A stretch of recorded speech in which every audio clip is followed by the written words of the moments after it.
बोलो जयकारा बोल मेरे श्री गुरु महाराज की जय। सभी गुरुमुख प्रेमियों से सप्रेम जय सच्चिदानंद। सुमिरन की बात करें, चर्चा करें, अधिक जानकारी का रखना तो बहुत दूर की बात है। बहुत ही ऊंचे एक मुकाम की बात है कि हम कुछ जानते हों। ये अवश्य है कि श्री गुरु महाराज जी की कृपा तो हर पल हम पर है, रहेगी। और अगर कमी है तो हमारे अभ्यास की कमी है, हमारी चेतना की जागृति की कमी है। जैसे जैसे हमारी कमी दूर होती जाए, जागृति चेतना आती जाए, तो क्या ये संभव नहीं कि हम श्री गुरु महाराज जी की कृपा का पूरा लाभ उठा पाएंगे। श्री गुरु महाराज जी ने तो न जाने कितनी बार अपने गद गद कंठ से हमें आवाज़ लगाई है, हमें चेतना दिलाई है, हमें तैयार किया है। लेकिन फिर कहीं न कहीं हम माया के भुलेखे में आ जाते हैं। सिमरन की जो हम बात करते हैं कि सिमरन तो करते हैं हम, बिल्कुल साधारण तरीके से सोचें विचारें कि हम 10 मिनट करते हैं, 20 मिनट करते हैं, आधा घंटा भी करते हैं, घंटा भी, 2 घंटा भी करते हैं। लेकिन किस तरीके से करते हैं? सिमरन का जाप करते रहेंगे हम 2 घंटे तक, थोड़ा थोड़ा समय देते रहेंगे, या यूं गिनती कर लें इस तरह कि आधा घंटा हमने उस वक़्त किया, 1 घंटा उस वक़्त किया, आधा घंटा उस वक़्त किया, और लगातार जाप करते रहे। लेकिन कहीं न कहीं हम ये विचार करें कि सुमिरन के जो हमें एक से बढ़कर एक जो मुकाम कहें या स्टेप कहें या तरीके कहें भी, श्री गुरु महाराज जी ने नित्य प्रति की श्री आरती में वर्णन किया है, करवाया है। जो नित्य प्रति हम अपने मुंह से गाते हैं, सहज समाधि अनाहत ध्वनि जप अजप्पा बतलाए, इसमें एक शब्द आ रहा है अनाहत। इसको अनहद भी कहते हैं, धुन भी कहते हैं, अनहद धुन कहते हैं। तो ये श्वासों की वीणा पर साजे, मधुर नाम की सरगम बाजे, सुरत शब्द के संग मिलावे, आत्म रस को गुरुमुख पावे। ये गुरु महिमा में वर्णन है और जगह जगह पर वर्णन है। श्री आरती में, बेनती में, गुरु महिमा में भी न जाने कितनी जगह वर्णन है। हर शब्द को कड़ी में पिरो करके एक एक मणके को, एक एक शब्द को हम गूंथते जाएं, नित्य प्रति विचार करें कि वो जो कहते हैं कि हम वासी उस देश के जहाँ जात वर्ण कुल नहीं, शब्द मिलावा होए रहे देह मिलावा नहीं। कि हम उस देश के वासी हैं जहाँ पर कोई जात नहीं है, कोई कुल नहीं है, कोई ओहदा नहीं है, कोई पद नहीं है। शब्द मिलावा होए रहे देह मिलावा नहीं। सुरत शब्द के संग मिलावे, यही तो गुरु महिमा में लिखा हुआ है। सुरती को शब्द के साथ मिलाना है हमने। सुरती को शब्द के साथ मिलाने का ही तो कार्य है। और शरीर को थोड़ी किसी से मिलाना है। शरीर तो मिट्टी में मिलने वाला है। धुन सुन कर मन समझाई, कोटि यतन से ये नहीं माने।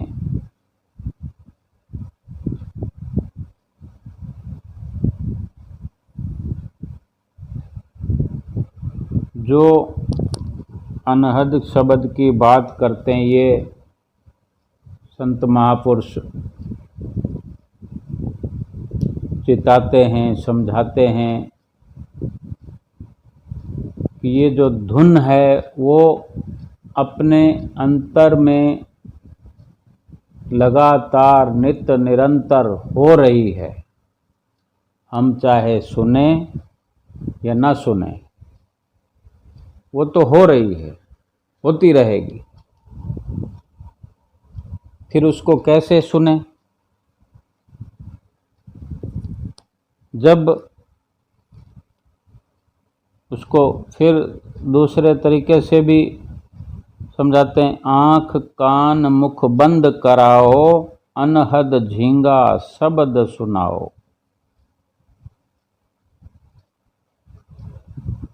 कि कान से जिस तरह बाहर की आवाज़ें सुनते हैं, या यूं कहें कि हम कान से जो भी बाहर चाहे प्रिय लगने वाली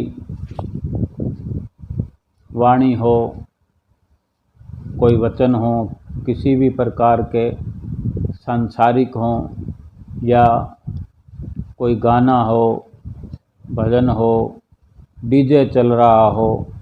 अब जैसे किसी की शादी बारात होती है तो घर के आगे से बारात चली जा रही है तो वो डीजे कितनी ज़ोर से आवाज़ करता हुआ, गाने बजाता हुआ जा रहा है, चला जा रहा है।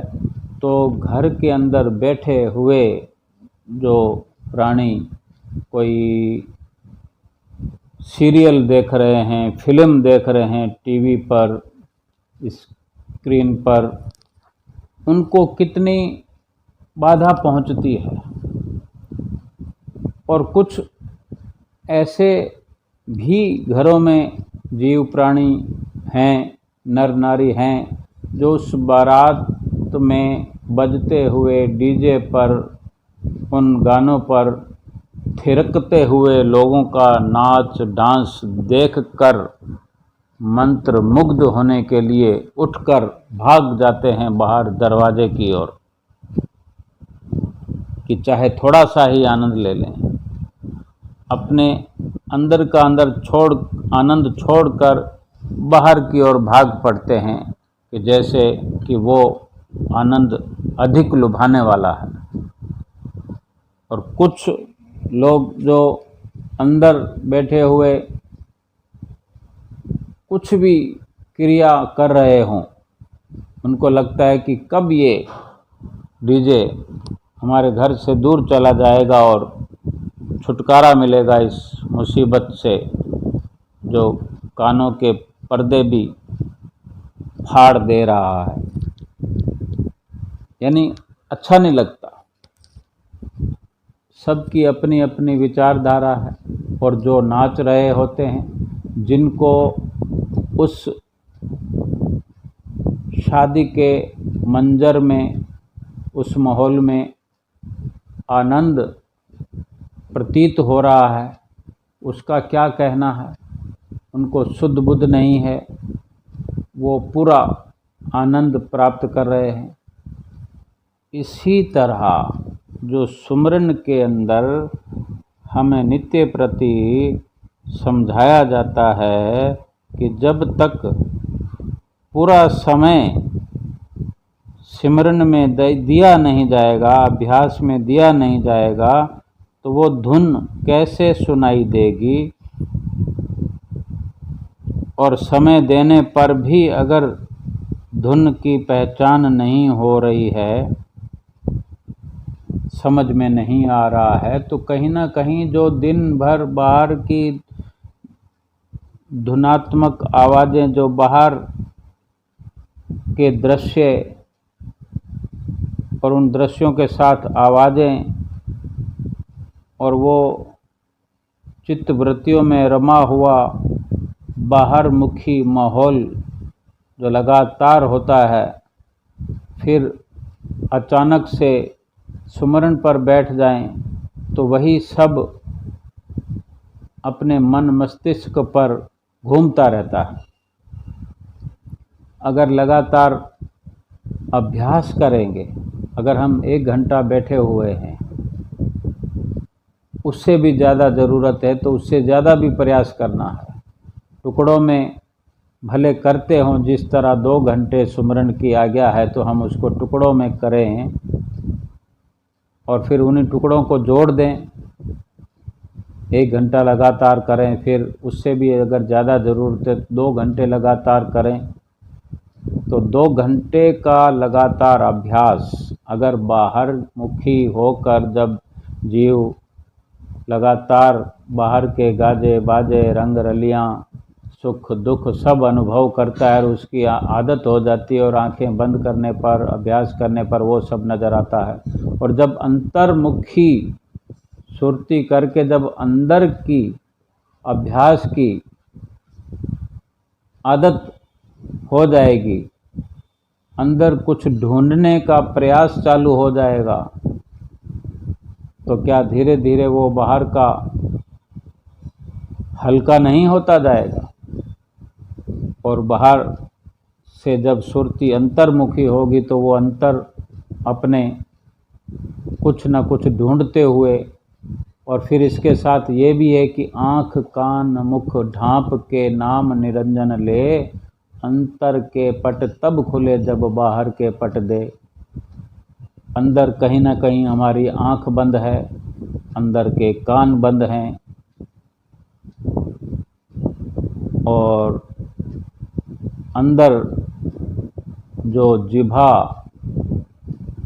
बोलती है वो बिना बोले भी वही जाप, बिना जीभ हिलाए वो जाप होता है।